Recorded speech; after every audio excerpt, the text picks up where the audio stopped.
90% of us women go through these processes alone. After how many pregnancy tests did you start to say, something's not right here?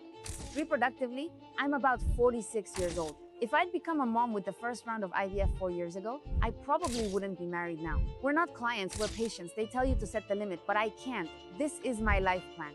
I often wonder if I want to stay single for life and never get married.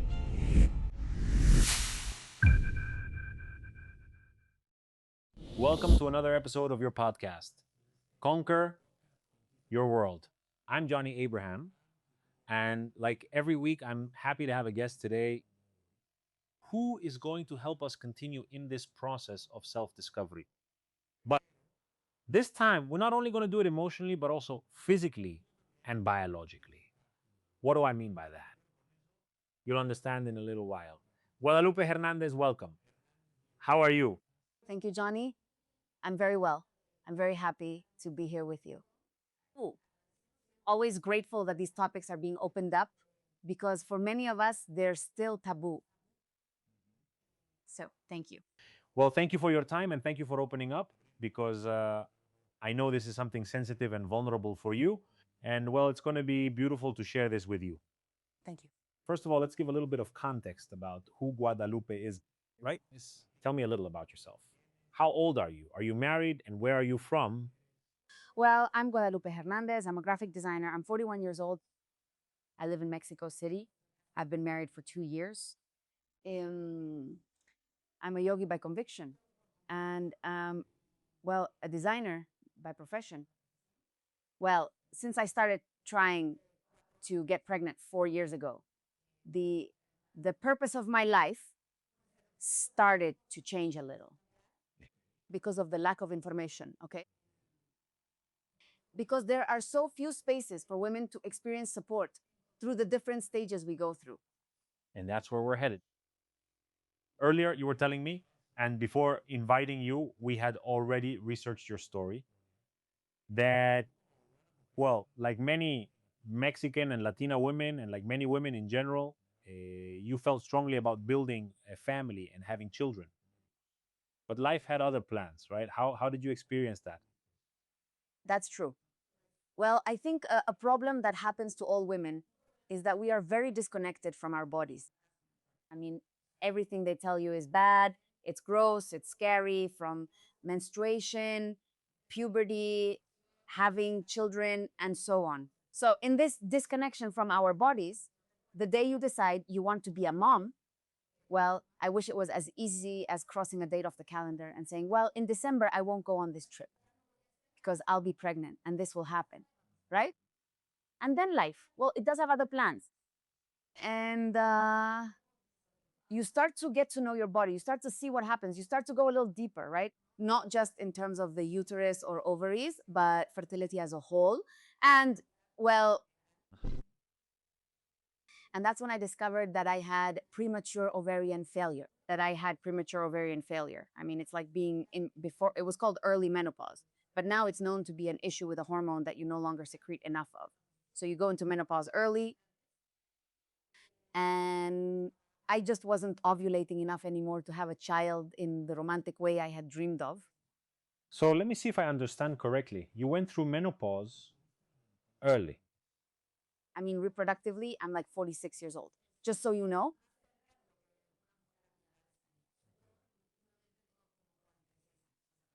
Okay, so your reproductive window was a little shorter. Let's put it that way.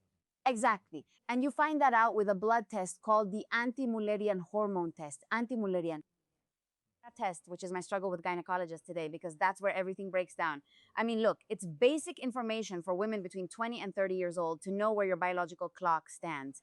I'm 41, but I'm closer, much closer than a woman my age would normally be. I mean, reproductively, I'm like 46 years old, just so you know. So your reproductive window is a bit shorter. Exactly. It's more compressed because women really do have a timeline. So let's see. I mean, this is when you find out and realize it.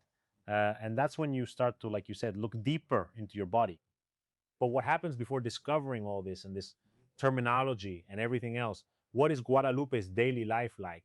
And how do you start living with this mix of hope and disappointment, of wanting it and it not happening? I mean, were you in a relationship, already married, or how was it? During the pandemic, I met the man who is now my husband. Okay. And when we met, well, I always wanted to be a mom. But sometimes, you're with partners who just aren't up to it. And I do believe that as a woman, you choose someone to be the father of your children. If it doesn't work out later, well, that's different. But there's someone who is the father of your children. I found the one I want as the father of my children. What standards did someone need to meet to be the father of your children? Well, in this case, I think it was the same values, the same upbringing, and the same life plan, which was to have a family. So, well, we met during the pandemic, and it was like, hey, I'm 35 years old and I would like to be a mom. So let's speed this up. Were you dating already, or was it just an agreement between friends? Yes, dating. Okay, dating. And so, well, we were pandemic era boyfriend and girlfriend for 6 months. You don't really do anything. We finished all the Netflix series, the series like where do we eat? Well, at my place, etc. So, well, let's try to do something. And I think it's one of the most frustrating moments in life. Oh, because that's when they tell you that you were born for this. Just relax, that everything is going to be fine. Just keep trying. Like this, lift your legs, hold your breath. Well, everything you can imagine someone does, right? Following those old wives' tales. To get pregnant, and No matter how much you did, you couldn't see. And I saw that no matter how much effort I made, I still got a negative result. And it was really frustrating, honestly. And besides that, there's also the sexual part and the intimacy, right? They start to have a set date and time. it becomes stressful. Yes, it's an obligation. So that breaks a lot of things. And I could tell you that 4 years later, it's something that's very hard to pick up again. Because for us, it's no longer about pleasure, it's about doing something with a certain goal in mind. And I mean, in general, many women are like, if you believe it, you make it happen and you do everything for it and you'll achieve it. But sometimes you just can't, right? And so let's see. They're trying with the pandemic working in their favor in that sense. I mean, they had all the time in the world to be at home. No matter how much they try, it doesn't work. I imagine at first you experienced it naturally thinking it didn't work, but maybe it will next time. Exactly. After how many pregnancy tests, so to speak, did you start to think something isn't right here? On the eighth test. I mean, almost 8 months. I was already overwhelmed, tired, and my husband was also telling me, well, yes, if we ask for help, we were both aware that, well, we're not in our 20s anymore. So we said, well, let's look for some help or information about what we can do. And there are two things here. The topic of assisted reproduction in Mexico. And I mean, getting a bit into the topic now, it's not regulated. So aside from the lack of information, each clinic and doctor has their own approach and methods. And well, wherever you end up, if it turns out to be a safe, ethical, and committed place, that's good. But if not, on top of all this mental and emotional mess you're dealing with, there's the danger of falling into the hands of people who profit from your life plans. Which didn't happen It didn't happen. to him. Okay. Happened to him. We fell into Into this thing of searching and who can help us. And then somebody gives you a recommendation, go see so and all that. We ended up at fertility clinics and wondered if we were just another number. There are never really any specialized protocols. They don't do full diagnostic workups. I think they evaluated my husband because my life is measured in IVF cycles. I went through 6 cycles. On the 5th, they decided to evaluate him thoroughly too. Let's see. I'm going to pause there and we'll pick it up again, please, because Yes. I'm very interested in that. First of all, when you realize it's not working, do you start to get frustrated with each other? Or was there always this sense of it's you and me, we're in this together looking for this? Or was there already a bit of stress there? Yes. Was the problem ever mine? but you didn't know it yet. Yes. At first, during the search, no one knew the problem. Exactly. As a couple, there was frustration, wondering what was happening. My husband also said, maybe it's me. It was all just assumptions. Sex became stressful. It wasn't pleasurable like at the beginning. And there was this frustration of not getting what we wanted so badly, right? you say that he immediately, or well, among the first possibilities, also looked at himself. He said it could have been, of course. However, from what I'm understanding at first, the doctors didn't look at your husband, not until the 5th IVF cycle. Do you think that's part of, no, I don't want to get into gender issues, but do you think that's part of a somewhat macho culture or something like that? Totally. I mean, you go to fertility clinics and you're even in a consultation. And you're here. The woman is here, and they don't even address the man. They don't even look at him. So yes, it's very exhausting. They immediately take away. Totally. Everything is about the egg and the quality of the egg, and they make you feel so much fear and guilt that you have to do everything perfectly. So that egg is spectacular. They tell the man, you have 3 million, one is enough. And well, no. Today we know that men are also affected by the thyroid, hormones, and many of them need to have certain ultrasounds to check the amount of semen, sperm, DNA. I mean, there are so many things. It's not just, well, just one out of the 3 million. But going a bit into this part, you mentioned about frustration and all that. Like when I got the diagnosis and they told me, well, you have ovarian failure. The first thing I said to my husband was, you know what? Go be with someone younger. I mean, you have my permission. Let's consider that settled. I mean, if you want to be a dad, how awful that it's my fault. And because of me, you have to go through all of this, right? And he was like, no way. What are you thinking? I mean, my first priority was to have a partner. I mean, to get married, to be with someone, The consequence of that would be having a child, right? But for me, it was very hard to understand, to get over, and to say, okay, yes, he is telling me the truth. Because the process became so complicated, so physically hard for me. I noticed my body wasn't responding and he wanted to act. As a couple, sometimes you're just in that mindset. I love this person and I want to do the best I can for him. Even though there were days when I was really struggling, because of all the hormones, the story you tell yourself, and all of that, right? You felt guilty for holding him back from something he wanted, and maybe he could have that with someone else. So let's go back because I like the way you're approaching it. After the 5th round of IVF, they check him. Yeah. They found something in him. What did they find? We changed clinics. Because it turned out to be very money hungry. What clinic is it? So I don't go. Very money hungry Indians. Don't go. No, forget the package. Since they offer you a deal like 3 or 4 tries and charge you some unknown amount. That's it. Okay, it was chaos. So we left, we changed clinics and got much more humane, much more comprehensive care. But at what point? Sorry, I'm going to be interrupting. Nope. No. Because I would like people to see the whole picture. I'm there. Why did I decide to change? What happened that made you say, I'm not staying here? I got involved in the process and took the power away from the doctor. With your first IVF cycle, you're just not really aware of what's happening. I mean, as information, it's in vitro. I take out sperm, I take out an egg, I fertilize it outside the body, I make the embryo, and then I put the embryo into the woman's body, right? Into the uterus. So my first IVF cycle was like, they sold it to me as if in 15 days you'll be pregnant. And I was like, okay, fine, in 15 days.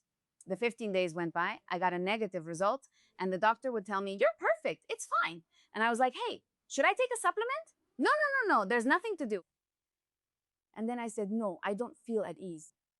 And then I started to research and found that in the United States, in Spain, even in Argentina, there's a lot about fertility coaches, right? And so these are people who are specialized in fertility matters, who do hormone and vitamin tests for you, and so on. And you start to see that sometimes there are deficiencies, right? So I told the doctor, wait a minute, let me take control. I'll start making lifestyle changes for myself and my body. I'm a healthy woman, but there are still things, just like there's a diet for a diabetic and a diet for a fertility issue, which is based on reducing things like gluten, sugar, processed meats, and so on, right? So, well, my husband and I got our act together, which was also very exhausting because poor guy, I would go around the house with the green juice, like, hey, your supplement. We would go to a gathering and I would see him with his third tequila and I would already be anxious about it. Sperm. So, And it's horrible because you're taking care of yourself. And on top of that, you also have to be like pressuring the other person. I told him, hey, Or the other person must be careful. But overall, I noticed those scenes. in general, I told him, hey, do you ever Google how to improve sperm? I said, you don't look it up. No. I already have your regimen here. You need to take all of it. No, and the man, well, sometimes I joke with my wife. Just kidding. I don't really believe it. That I'm such a man that it's going to work right away. And then you realize it's not like you think, right? They told my wife the same thing. With the first sample he gave, they just said, no, he's a stud, without really checking it properly. So, well, I got involved in the process. I took the power away from the doctor and things changed. Physically, I felt better, which is something I tell the doctors. If you prepare your patient for anything, the result is different because you have more energy, because your body feels different, because your mind is calmer. And that doesn't get you pregnant, but it does make the process different. So this approach that some clinics have of only focusing on the baby and not on the couple destroys everything.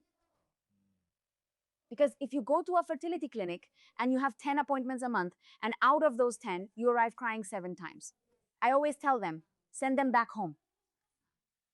Tell them to have a Kit Kat for breakfast, and they'll be happy for a month.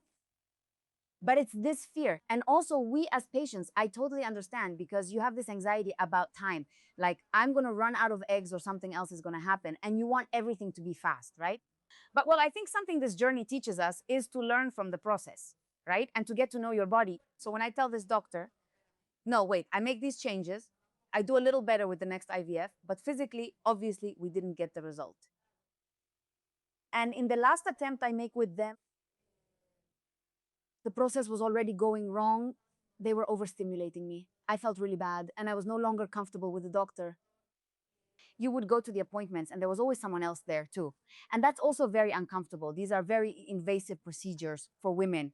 You know, I mean, you're in a gown. There are 3 guys there. They're putting something inside your vagina, and you're like, what's going on? I mean, where's the romantic music and the roses and everything they told me about? So, do you feel like they're very professional or not always?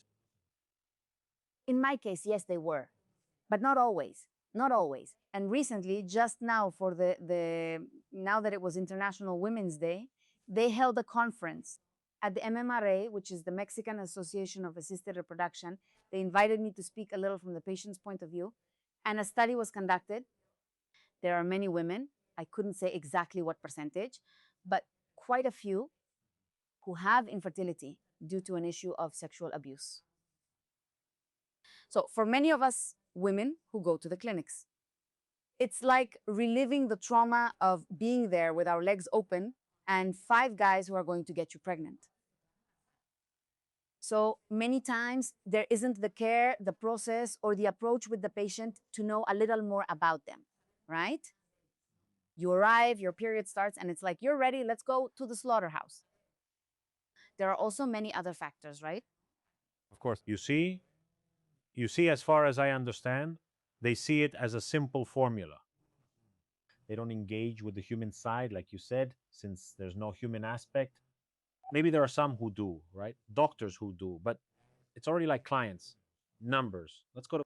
Or the topic of couples. I mean, many times there are women who do like it when their husbands go with them to the appointment and that's it.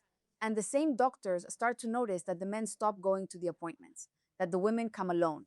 So it's about broadening your perspective a little and sometimes being like psychologists. Like, hey, is something going on?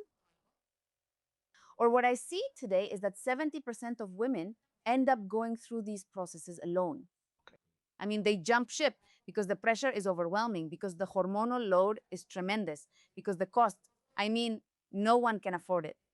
And for many, it's all about the baby, the baby, the baby. The baby arrives and they say, here's my daughter, your son, goodbye, pay up, I'm leaving, right? So, I mean, It's like a lot of men just make it to the finish line because they've already invested so much, but they don't want to continue this kind of relationship. So they leave. exactly. Oh, Because everything fell apart along the way. Because no, we don't learn from the pauses.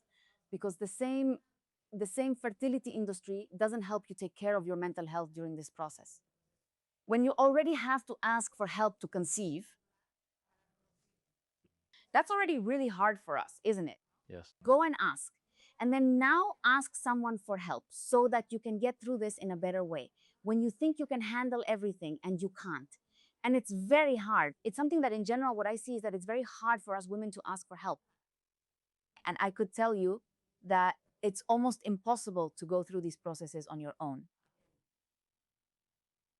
You need support. You need someone to support you, whether it's a support group that tells you the same thing happened to me, or someone, a psychologist who can help you process and integrate all of this, not just focusing on the couple, but okay, the baby hasn't come yet, but what do I have, right? What can I be grateful for?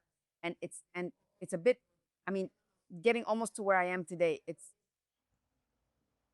I could lose what I already have today.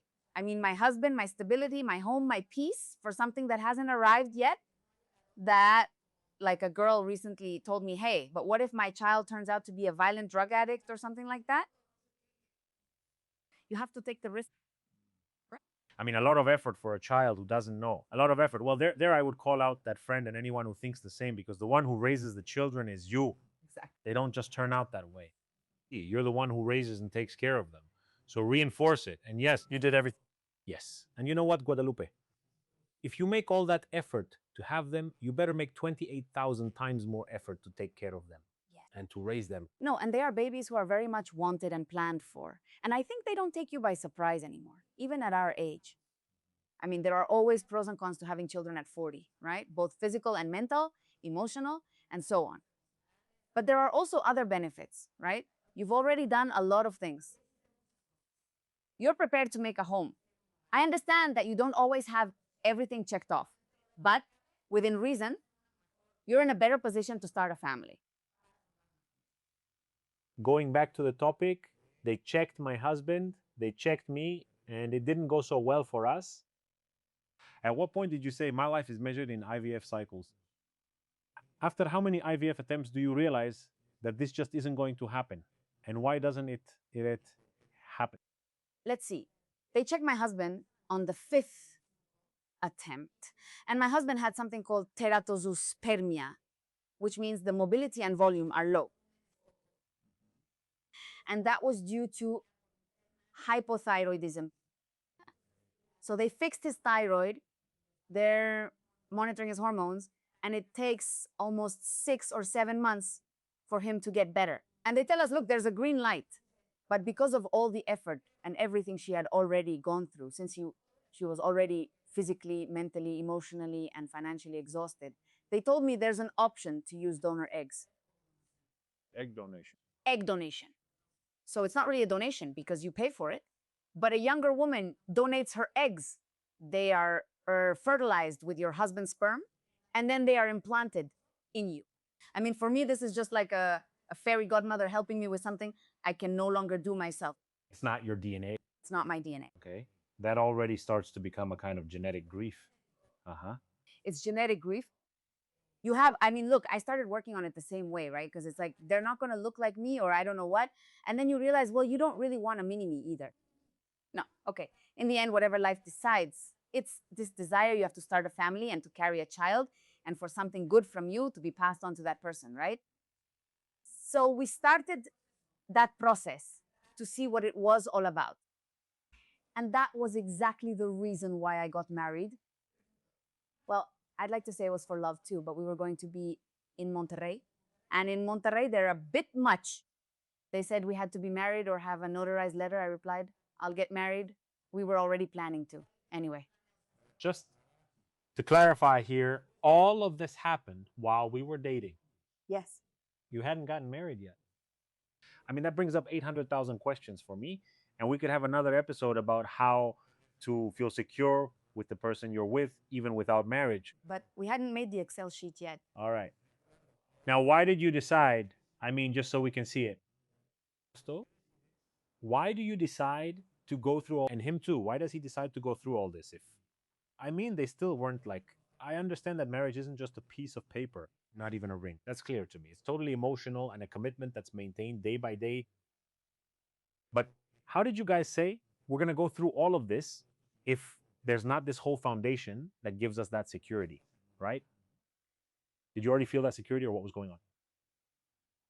Well, I think it was an you want to kind of thing. The expenses were extremely high for IVF. I mean, one round of IVF costs you 250,000 pesos. And you went through 10, did you? Oh, really? And we'd say we spent it on IVF and on the wedding. And they said, no, well, that's it. We celebrate twice. I mean, we do it. We put up the screen for boy, girl, whatever. And there we are dressed in white and the whole show. So it was more because of the expenses that were coming, because of this, to have the big event, or also to share a little of what we were experiencing. We were always very open, but well, sometimes telling the families is also complicated. Of course. And well, it was until that moment that, well, the system almost forced us. Like, you have to come in as a married couple to do this procedure. Okay.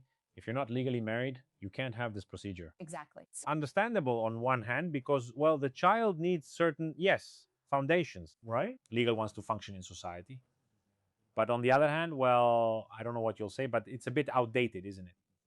It's outdated, but yes, I do understand the point that they're embryos. I mean, you take out the embryo and it's going to be frozen.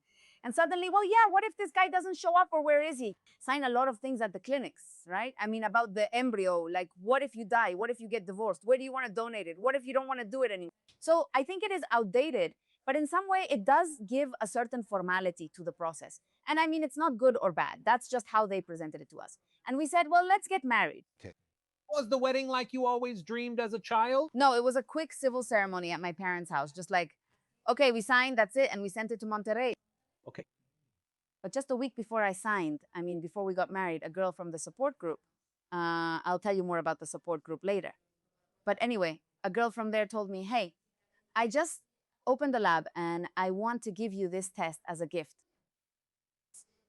It was a test they told me I didn't need to take because, well, usually general labs charge you 23,000 pesos for it. Here, I'll give it to you for 7,000. I said, sure, let's do it. So I took the test and it came back positive for something called thrombophilia. So in order for me to get pregnant, they should have put me on anticoagulants. And I get so angry that I said, how is it possible that I've already been through 5 IVF cycles? They had just checked my husband. And even though they said this test wasn't necessary, I tested positive. So in that piece, I thought I had, thinking everything possible had been done. And now I was moving on to phase 2, which was egg donation. I suddenly felt like I was taking 20 steps back and thought, but they never actually did one right because they never looked at my full diagnosis. But it wasn't just the first clinic. In general, the fertility industry is in really bad shape. Really bad. For them not to have done that test for you, which I know nothing about, is surprising. Yeah. It's basic. It's basic because I'd already had 5 implantation failures. 5 times the test came back negative after IVF. And the doctor kept telling me, no, no, no, no, no, no. I do it. I send him my results. I say, yes, yes, yes, yes, yes. I said, and, well, you just can't anymore. I don't know if I can say bad words here or not, but screw you. Honestly, Yes, that's right. Well said. highlight the subtitle line. Then copy and paste to all my other doctors and those I had appointments with. Yes. But we've already taken 2 million pesos from you. Exactly. And with the ones I had, I mean, a certain approach to say, hey, what are you doing, man? And so there I got married for love. That's when I said, but look, to hell with the annulment, okay? You didn't do that anymore. But look how interesting it is that it repeats, I take the power away from the doctor. I mean, yes. Let's see, you complete this idea for me. But it's that we trust so much in the white coats and the diplomas hanging on the wall and in the system that we believe they're going to help us, when really, and I say this with all respect for many doctors and physical and mental health professionals who have done very important things and help a lot of people. But when it comes to that whole other camp of profiteers and butchers and all that, it's important that we do this kind of thing and get informed. Yes, not to believe everything they tell us, to question, to have a second, third, or even fifth opinion. If you don't, you trust. But the other person is just thinking about buying a new car or getting more from you. And you with your most noble and natural desire in the world, suffering. So, yes, it's a warning for people who aren't so ethical. You'd better do something else. There are many things that make money, right? Go into Bitcoin. And to the others, well, congratulations, but please train future doctors better. And the other thing as a patient is that you have to follow your intuition. You have to stay on top of things. Unfortunately, and really, you can't possibly keep track of everything you have to pay attention to. And on top of that, you have to tell them what they need to do. On top of everything else, right? On top of that, With all the money she already charged you, on top of that, no. they leave a small box of Kleenex here, but on the other side, they tell you to pay. Yes. No. No, so the pass, go pay. I already had it, but how is it a pass? Go pay. I mean, it's not like you're at the market. Well, wait. I mean, since we're in this mode, thank God, except for a couple of asthma related episodes when I was a kid, I haven't set foot in hospitals at all. And once I had a really bad nosebleed, and another time it seemed like my wife was having a stroke because, well, that's what it looked like to me. And we rushed to the hospital those 2 times. Both times, the first thing they tell you before anything else is to pay your fee. It's like a guarantee in case anything is needed. I'm not running away. You'll have me there anesthetized and hooked up. I mean, and in the worst case, if I did run away, well, fine, then look for me, right? But that's so inhumane. Yeah. I mean, I get it. We all want to make money. We're all in business. When I sell my courses, of course I charge, but first I help. yes. I mean, I focus on helping. So, yeah, be careful with that. Going back to this topic of yours, you get married for love. I get married for love. You say that's beautiful, and I'd love to discuss it before we get into the topic of dealing with not being able to have children and its effects. You both dealt with a lot of stress together, right? Yes. Would you say that even though maybe it wore down your intimacy a bit, did it bring you together as a team, or did you also have to work things out there? We had to work things out and still are. Okay. After getting married for love, we decided, well, our family is you, the dog, and me. Okay. How long have you been married? 2 years. You, me, and the dog, just us three. But after a month, the dog dies. That was what we decided. And that grief was tremendous. And it broke other things again. Because for 4 years, our life was about the supplements, the green juice. Don't do this. Be careful with the motorcycle because it heats up your testicles. You know? I mean, everything. Yes, back and forth. Because me too, no, already 7 hours of sleep. Now you owe me 2, etc. And when that conversation pauses, there's an incredibly awkward silence. Who are we without that project? Did we fight? Of course. And now what do we talk about? And then the dog was our wild card. I guess dogs and kids are those kinds of wild cards. Yes. Many couples, I go out for a walk and I don't hear you or the boy anymore. And I lock myself in the room with him. And it was just him and me here, eating in silence, staring at the ceiling. And I would say, oh my God. I mean, and now what? I mean, what's going to be the next step in life? Already married. Already married. Phew. Already married for love. Yes. Like, now what, right? I said, let's take a trip to see if we can work things out. I mean, if this is going to work, because it's an everyday effort, right? I mean, in the end, I really do believe that love is a decision, and I choose to stay here because of these reasons. And that's it, right? And we went on the trip. We were fine. We said, let's do it. I mean, like I told him, you've already seen me at my worst. You've seen me in the worst in every situation. And here I would like to go back a bit to the grief we go through in all of this. Because we experience grief very differently. Women and men. Women sink into sadness and cry all day, and men turn to anger. He tries to fix things and says, don't worry, the next one will be fine. I'm just amazed at how positive he is. How can he be so sure? And then he goes to work out or goes to the office, does his things. And at that point, the woman thinks he doesn't care because he goes on with his life. And I remember after one of the negative results, I was in the living room like this with tears streaming down my face. And then Alejandro comes in, enters the house with his eyes like that. And I ask, what happened? And he tells me, well, it's just that I cry in the car. I said, no way. What do you mean I cry in the car? He likely feels he needed to be strong for us both. Yes.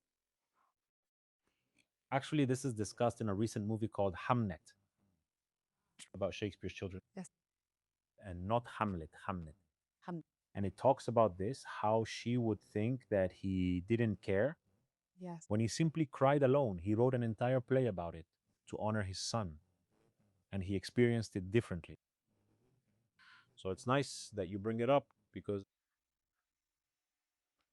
we have to be empathetic, we have to be vulnerable, and above all, allow ourselves to grieve and support each other, even if we're both grieving. That's really important. No one has to carry the other. And a lot of this is focused on the woman, obviously, right? Because you're dealing with all those hormones and you're all over the place, and everyone asks, how are you? They talk to you. And women often seek groups to express themselves and feel supported, but men don't do that as much, right? And in one of those moments, I mean, he told me, people talk to you and say they also lost a baby. I just said yes. And yes. And yes. So in that part, the man is also completely invalidated in his feelings and in his omissions. And that also separates you because by experiencing grief differently, each person retreats to their own corner. It's not that you don't care or love each other, but connecting has become very complicated, right? Communication differs because you're caught up in the drama trying to solve things while the other person is practical, saying, we can get through this, or it's okay if it doesn't happen. Meanwhile, you're thinking, how can it not happen? So after a while, today I can tell you that I say, no, I'm grateful because even though I wanted to be a mom then, if I had become a mom after my first round of IVF 4 years ago, I probably wouldn't be married now. My relationship wasn't strong enough for everything we went through afterwards. Eh, to endure, to hold on, to support, even between him and me. You know, everything we talked about, everything about how you see yourself, right? Because after going through this whole process and I see women, you become invincible. The guy, I mean, it's not that he's not involved anymore, but you start to see him like, dude, I'm injecting myself. I'm doing this. I'm doing that. I can handle everything. And men start falling a little behind. So it really empowers you. But at the same time, emotionally, it starts breaking you. Yeah, yeah. It's something very contradictory, right? It's like, yeah, I see that I'm not giving up, but on the other hand, I can't do anymore. I'm exhausted and I'm holding on to something that maybe isn't for me that I can't do. Now, I'm really interested in this because even a marriage or a couple starting out with a huge, with the big party, the giant honeymoon, everything going well, until we realized something was wrong with both of us because we really mirror each other and we have to put in the work. Add multiple layers of grief because I correct me if I'm wrong. I see multiple griefs. I see grief over the baby, about the expectation, about your conditioning and identity as a Latina woman, about the dream you had as a couple. I mean, it's not just grief for a baby that didn't come or was lost. It's you had to completely kill the person who had a plan A to say, well, now I have to reinvent a plan A. Point one. That's right. In fact, when we got married, I mean, our vows were, well, that we reinvent ourselves 1,001 times. And that's how, and I think that's the part of the story that hurts the most. Because when you're in elementary or middle school, you write in your notebook like a little girl. You even make your baby sweater. And it's at 20s you say, now I'm going to be a mom. And you make up your whole story about everything that's going to happen in your life. And suddenly, well, you start to realize it didn't happen. Cross it out, new book, new story, and so on. All of that is experiencing trauma. And when it comes to infertility, because of the level of uncertainty you're constantly in, it's actually recognized as a condition that can cause post traumatic stress. So, everything you have to go through with all these losses, like you said, I think there are 5 things that infertility destroys. First, your self esteem. Because what they told you was supposed to be easy, that your body was made for this, and that you, as a woman, a giver of life, couldn't do it. So, it's a fight with your body. Like, you failed me. You failed me. You're not doing what I'm telling you to do. Why aren't you ovulating on day 15 like you're supposed to? Here, it's self esteem. Then family and friends. Because there's always someone saying, hey, but don't you want to be parents? Or when are you having kids? Hey, try this remedy because it happened to my niece. Stop interfering. whether you want to or not. I mean, before we just saw her as the single aunt, the one who was left behind and all that. But now people, what do they think, right? And they have opinions about your sex life. I mean, I love it. That's what we were talking about, I think, in the last episode. Go check it out there with Chu Rodriguez. People are quick to share opinions about others. And everyone knows the formulas and the remedies. And when you tell them, hey, thanks, we can review your case, but not your relationship. Oh, no, no, no. It's a way. I think it's a projection of what they should do in their own home. And it's also a form of nostalgia because they didn't do it. But it's really annoying. I mean, like, if they ask, like, if the other person gives them permission or is really asking for help, well, that's when you should, above all, help them find solutions, but not from a place of superiority. I mean, not from a pedestal.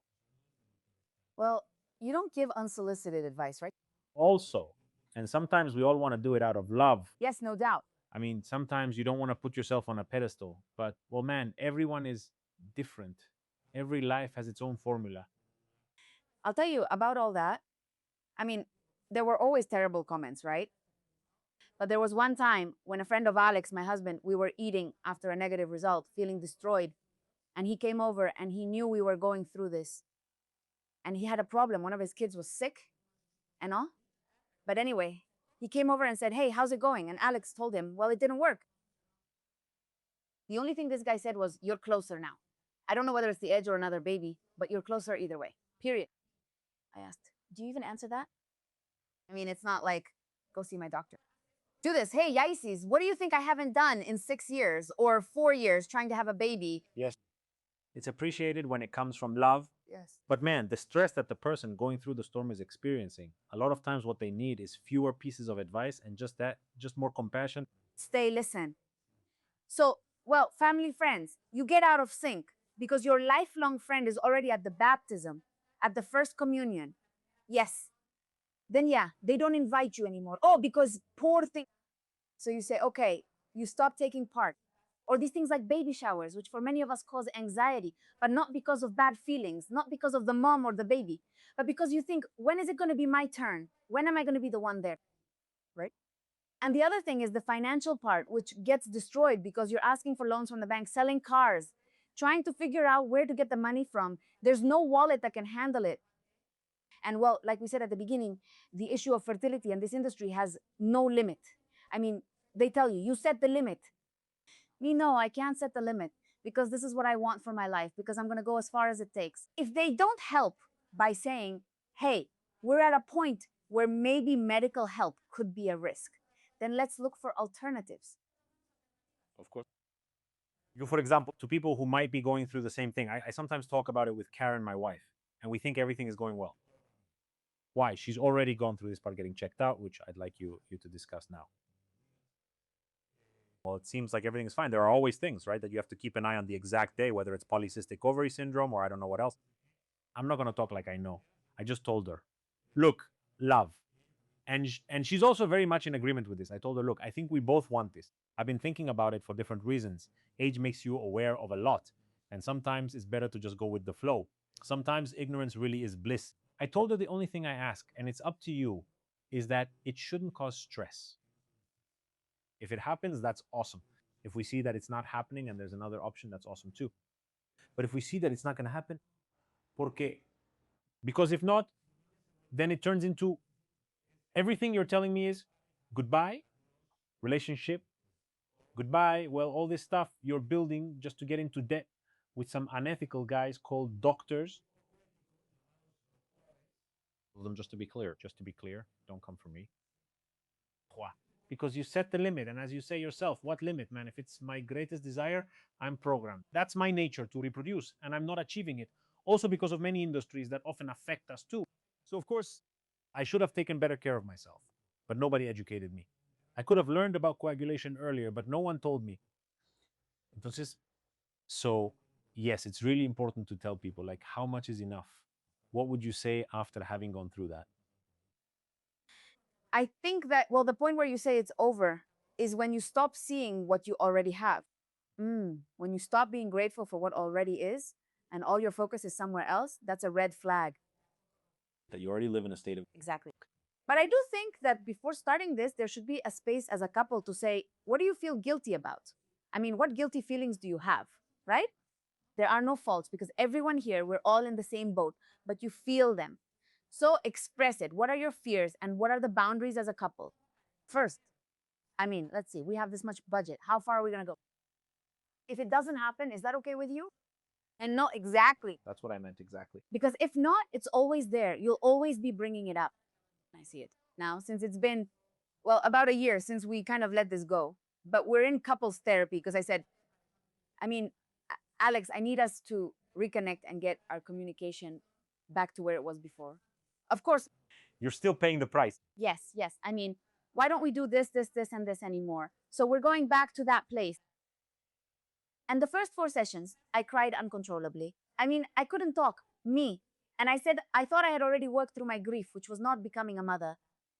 And of course, it weighs on me because I know that even if you're 60 years old, they'll ask me, and I'll say, I always wanted to be a mom, but couldn't. It's a longing I'll always carry. About dealing with something you've always wanted. And usually people say, not a mom because of circumstances, but of course it weighs on you. And you have to find a place to put it without blaming someone else, you know? Because at some point, we both put it on the table and said, this is as far as we go. Thank you. So it's like you hear a lot of stories like, oh, he cheated on me, I forgave him. But every chance you get, you send him a little message, you know, kind of violent. Thank you. Passive aggressive. Violence, exactly. This also has to be this way. I mean, both sides have to be on the same page about having reached our limit. Like, this is where we stop. We're good. Yes, perfect.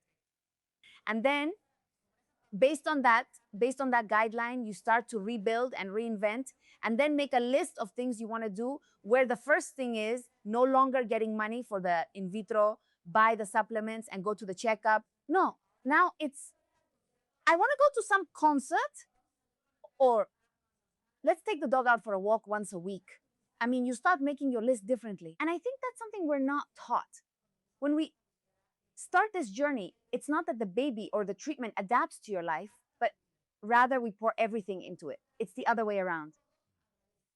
You end up missing that part. It's like when women stop seeing their friends, then suddenly want to reconnect, and you don't understand what's happening anymore. It's like, no, no, no. Don't give up everything for one thing. I mean, nurture this part, nurture it. This has to be part of the project, not the only thing in your life. Because if this doesn't happen, This no longer exists. of course. Look, there's a phrase I really like, and it's said by another one of my podcast guests, and I agree with it. The fulfillment of the individual is the foundation of the fulfillment of the couple, and the fulfillment of the couple is the foundation of the fulfillment of the family. You can't expect to have happy and fulfilled children if the relationship is a mess. And you can't expect your partner to be okay if you're not okay yourself. I mean, not your partner as a person, but the couple as an entity. Because in reality, it's two people relating to each other. So, it's good that you bring this up. And this reminder goes out to everyone. You need a whole world of your own. It can't just be your partner or your kids, because you need a bigger world. In case at some point the kids leave, or you can't have kids, or you decide not to have them by agreement with your partner, or your partner leaves, you need to have more things holding you up to support yourself, because if not, your world collapses. And you're going to put it all on him. I'm unhappy because of you. Or many moms who get divorced, for example, and stay with their child, what kind of emotional burden do they put on them? It's like, the day you leave, I'll be alone. Whew. So watch out. This is a warning. Individual fulfillment, your own world that you've built. That's why this podcast is called Conquer Your World. And from there, you can involve more pieces in your world. But today you're there, and I don't know. You know what I mean? I like that. You have this strength to be vulnerable, to say in front of tens of thousands of people, hey, I went through this. I'm still going through it, and I'm seeing if it's going to work or not. I'm there, because many would have given up right away. As you said, there were no kids and a lot of stress. Just forget it. No. And let me tell you something. I make myself vulnerable and share my story, since I've been fortunate to be invited to some podcasts where my story is told. In the end, all I do is sometimes give a voice to what many people are trying to say, or put it into words too. And yes, it has happened to me on the street. Like, hey, you're the one from Infertilmente. That's me. And sometimes it does weigh on me, you know, because I'm not just that. I'm more than this story. I told you, I'm a designer. I'm myself. And I do this. but I start to become something that weighs on me. You know, the one who couldn't, the one who didn't, the one who, I don't know what. They judge you a lot. Yes, they judge you because this stigma still exists, even though we're already in 2026, that a woman without children is an incomplete woman. Great topic. So, well, you owe it to society. You owe it to your family.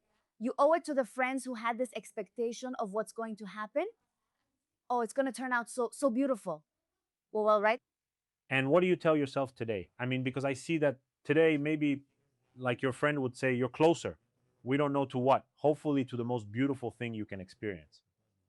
Thank you. But, so what story do you tell yourself today? I mean, what keeps you there? Because exactly, Mexican woman, married. Do you ever feel like you owe people when you know you don't? Consciously, you're aware, but your subconscious may still betray you. You're fighting to strengthen your marriage. I've also been married for 2 years, and I understand where you are. No, I don't know. We still have a long way to go, but you're there. So, how do you deal with that on a daily basis? How do you tell yourself better stories? How do you make sure all those criticisms don't weigh on you so much? Well, look, today I channeled all my grief into a strength and a community called Infertilmente, where I support women from all over the world who have different journeys, but the same hope, a baby. I support them through laughter, grief, trauma, and everything. It's not just me, it's all of us. And that has given me strength. And I mean, speaking obviously on a personal level, what I wanted was to be a mom, right? I didn't want to have what I have created today, which I am also grateful for. But my goal was something else. Of course. Well, I'll get to the baby in a moment. But yes, all these stories and all these things came to me, and I see them. And if today I have the platform or the space and they don't, then I say, I'll raise my voice for you. I mean, I raise my voice for you simply to say, this isn't right. We have to look out for the couple. We have to look out for the moms. Today, I see so many women dealing with postpartum depression who, after having spent millions on having a child through IVF and everything, the baby finally arrives. And now they put her on it. And as they hand her the baby, they hand her some sertraline because she can't handle the hormonal load, the guilt of saying, I'm not connecting with this baby. And they told me it had to be this way. And they're not having a good time. But this comes from a process where nothing else was taken care of, you know? So, I mean, it's about seeing everything in a holistic way. Hey, you're dealing with people. We're not clients, we're patients. Give us this forum, give us these spaces so that in medical consultations, it's not just about whether you've had your period, but also if you eat, if you go to the bathroom, if you sleep well. Of course, you sleep well. So, where am I now in that? I am in a struggle and in a community trying to highlight the different ways there are to be moms. If tomorrow it turns out that I have a child, that's great. But today, my strength is in giving a voice to these women. So no one faces it alone or feels like an outcast. Today, 1 in 6 couples struggles to get pregnant, according to the WHO. And this isn't something that just happens to decrease. Exactly. It's something we're seeing more and more because of the age at which women decide to get pregnant, 35, 40, and because of all the chemicals we're exposed to, stress, and whatever else you want to call it. This is getting worse every day. And if we don't have a little more control and information, just imagine the number of broken couples and devastated women. Sure, their healthy baby will arrive at home. Like the doctors say, your healthy baby at home. And I say yes, but where is it really arriving? To a home where the parents aren't speaking to each other and the woman is crying in the bathroom saying, what did I do? Deeply in debt. Exactly. No, no, no. And then everything else that's missing comes along. Well, look. I want to acknowledge you. Obviously, it's not that you need it, but I want to say it because it's something we talk about a lot here. Giving your pain a purpose. Your pain is not in vain. Everything you've been through, and you're becoming a voice for many people, support for many people. And above all, you're becoming a point of reference for many people who are going to go through the same thing you did. Today, I think we need new role models. I often wondered if I wanted to spend my entire life single without marrying. I still wonder if I truly want children, aside from the ego of seeing if they resemble me. If I don't have kids, I might end up alone. And it's just things that are only for me. And I really want to see if I can find a greater purpose, which of course you end up having because they are children who they expect all your love, right? But I question it. I don't like just going along. Yet there are few references or discussions about it. So I think that having references of different models, like the one who lives happily with non monogamy, the one who lives in well being after having gone through all this crisis, even though she couldn't have children, the person who is single, fulfilled, and not lonely. I don't know, right?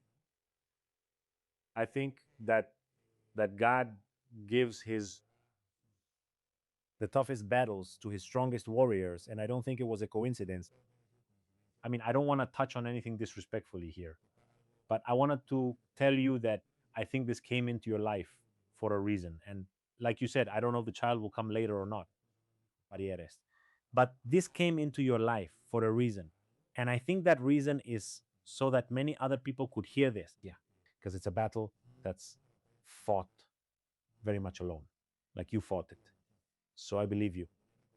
I obviously hope that people can recognize it Thank you. in the comments. Thank you. And with that said, I would like to ask you, I know that today you are still living through it. I know that today you are still going through all of this and that you haven't completely overcome it yet, but you are overcoming it. Do you think it's something you simply get over, or is it something you live with? And how do you see it? Look, I think you learn to adjust to it because even women who are already moms through IVF and everything, they still carry a mark of grief and unforgettable things. Because the way to get there was complicated. And these are very wanted babies, and you have guilt and all that. So I think you learn to deal with all of it. I think those experiences of grief help you in life.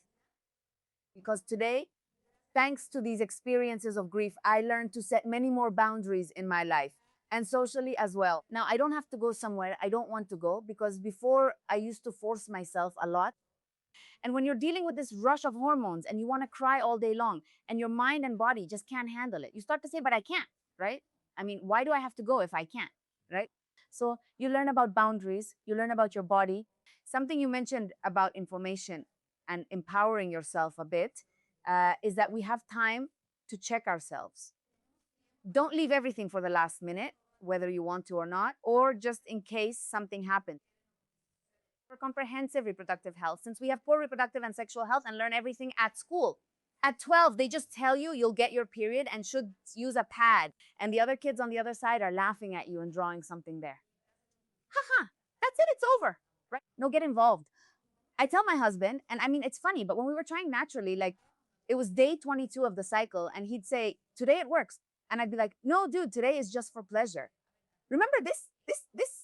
So it's really nice when men also want to know what's happening with our bodies, how we can connect in a different way, how the chemistry is perfect, right? I mean, it's not just about attraction, but about the body. Like a woman's temperature rises after ovulating, so many things that are magical. But all of this that we're surrounded by just stops it, right? Just use birth control or a condom and you won't learn anything else about your body. I do think that in the special case of men, after seeing the pediatrician, it's good for them to go see other doctors too. I mean, they should also take care of their health because this is about both of us. In the end, I know I have thrombophilia. So now I understand what to do, whether I get pregnant or not, like using compression stockings, aspirin, or other treatments. My husband already knows he has a thyroid issue. So learning about our sexual and reproductive health, whether you want children or not, is something very important. Yes, as an individual, but also as a couple, because then you start a relationship with different cards on the table. Of course, that's what we said at the beginning of this episode, knowing yourself physically in terms of health. Because true, right? Or is it false? Guadalupe, we visit the doctor only when we're sick or frustrated, not for prevention or self awareness. And what about you? When I helped my husband visit the andrologist, he told me men usually only go if they have erectile dysfunction. Otherwise, they avoid seeing the doctor. Yeah. Or when we find a little lump or something that kind of freaks us out. No, at first you panic, honestly. It's not like on a random Tuesday afternoon I just decide to go. Exactly. Get my prostate checked or things like that. But they say that from age 40 on, especially for men, it's really important that we do it So this is a reminder for me and for all the men listening to us, or for your husbands. Send them the video. Exactly. What do you think about people who, even though they can have children today, decide not to have them because you wanted it so much and fought so hard? I don't know how you see them. I'm not judging, but it seems like they're missing out on something they could have. What do you think about that? Well, look, I think motherhood is something very complex, but I think we mother many things. I mean, I understand that many women don't have that instinct or don't dream about it in their lives, in the family and all, but we end up nurturing the dog, our parents, a husband, a boyfriend, and so on. So in one way or another, we're always in this role of taking care, right?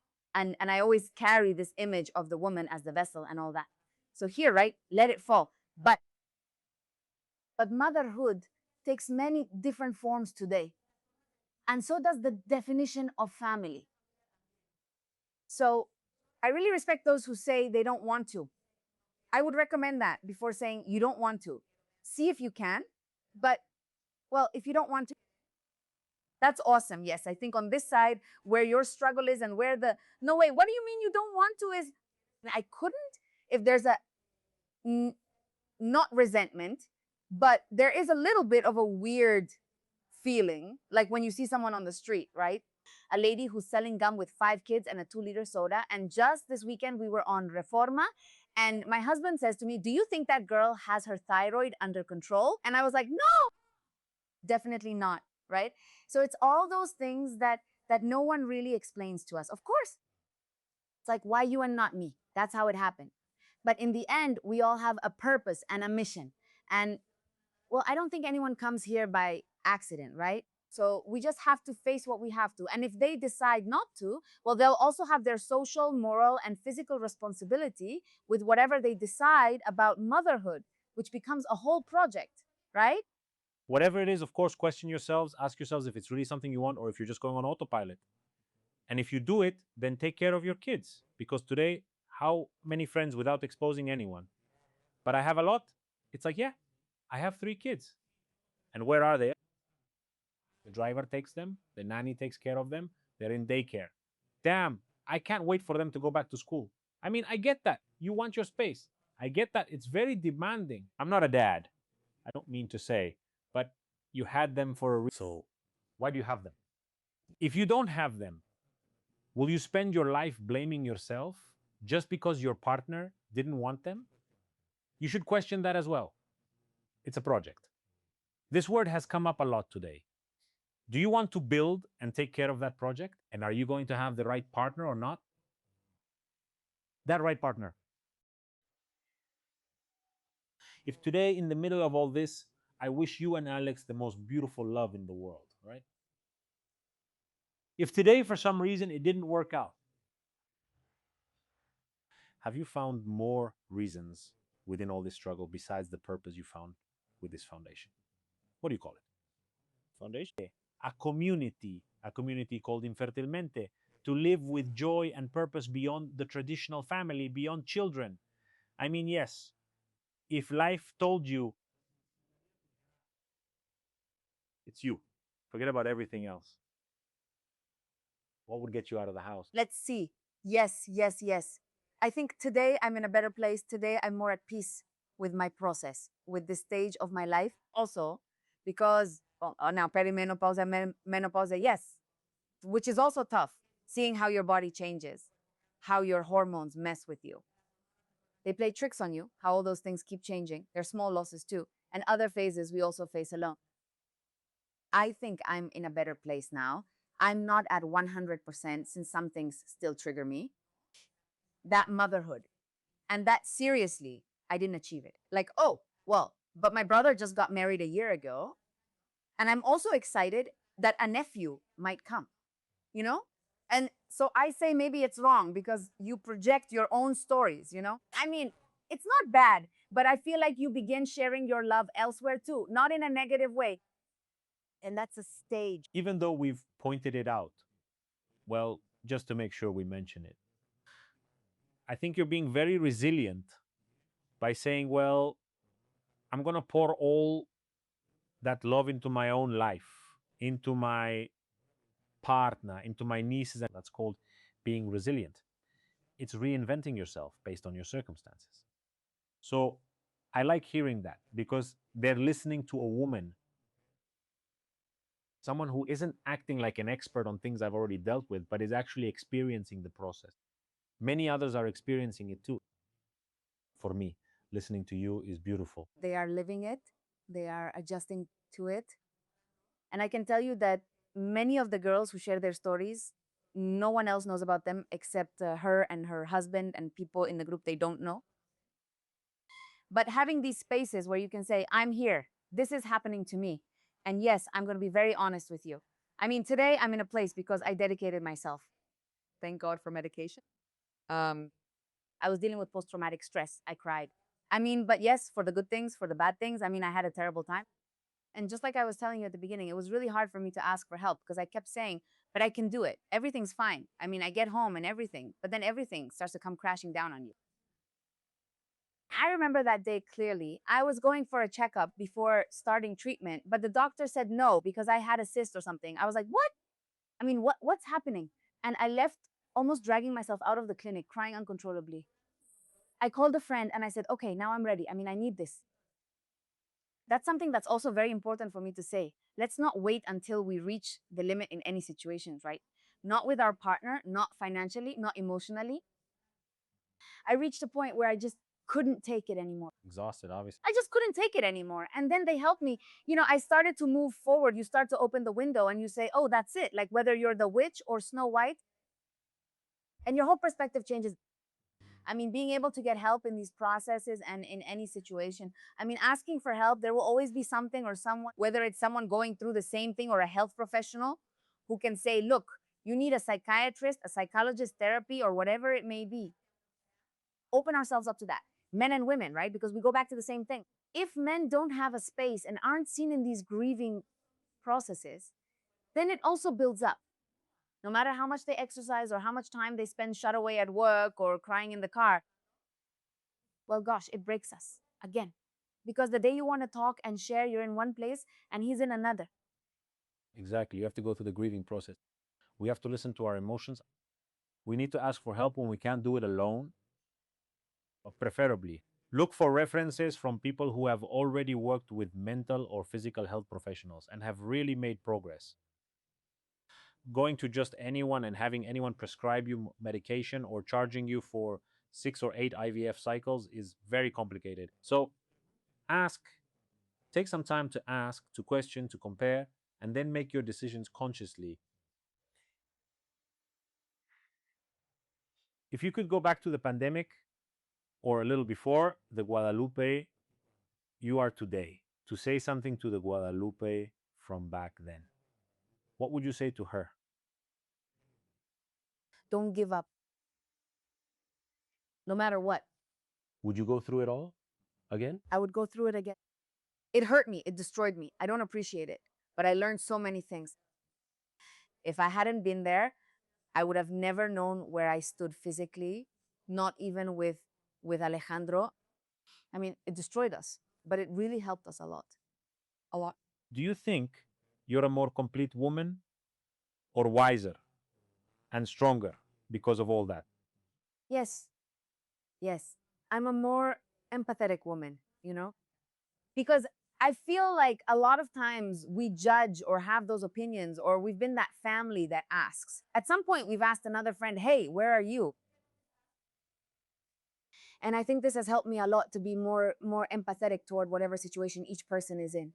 You know, I mean, whether you have this family problem, whether you're going through something with your partner, whether you decided to be a single mom, or if this guy jumped ship, I think there are a lot of things that, above all, made me more empathetic. I love it. I'm going to read a phrase that I have on my phone, which is a phrase that really helps me with all of this when I'm going through my own storms. It says, I have been able to, I am able to, and I will be able to. That's something I tell myself.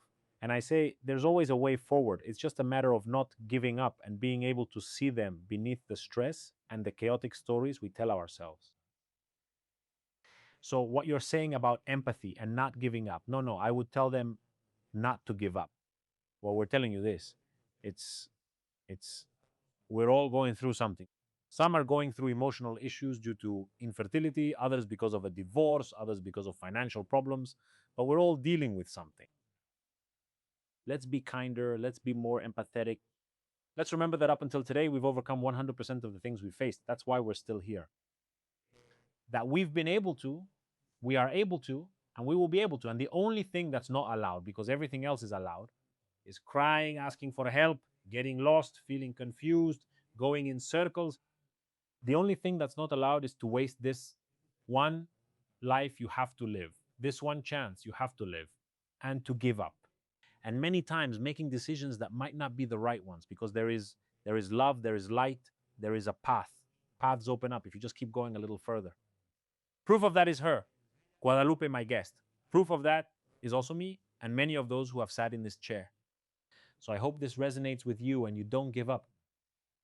Guadalupe, where can we find more about all this if we want to keep learning about everything you do with your life? I just want to add to your phrase that they say, if things haven't ended well, it's because they haven't ended yet. I like it. And that's like a part where they say that hope is the only thing that didn't come out of Pandora's box. So sometimes hope is really harsh and it can kill you, and you can be waiting for something to happen, but it's the only thing that will keep you going. Something. And if you have that feeling that if it hasn't ended well, it hasn't ended, whatever it is, keep going as far as it takes you. Thank you. And where can they find me? At Infertilmente. I'm on YouTube and Instagram. And there I talk to doctors. I push them. I take them to the limit. You can also find testimonials and plenty of help and information for your process. Whatever that may be, motherhood, as we said, happens in many ways. And I really appreciate these spaces because there are very few places that dare to talk about these things that are uncomfortable. That can also make the person asking uncomfortable. In my case, it wasn't uncomfortable at all. I'm truly captivated, inspired, and learning because it's a topic that's new to me. However, it's already my reality now. I mean, it's where I'm starting to cross that threshold of wanting to start my own family. I don't know what cards life has dealt me. I don't know if I'll be able to. I hope so if we decide to go for it. But if not, I'll always remember you and I'll always remember this episode. And I hope that you all can also keep this episode for future crises, future things you might go through, that you share it with people who are going through something similar and that you give it a like. Not so I can see how many likes I have, but so the algorithm recommends it to more people.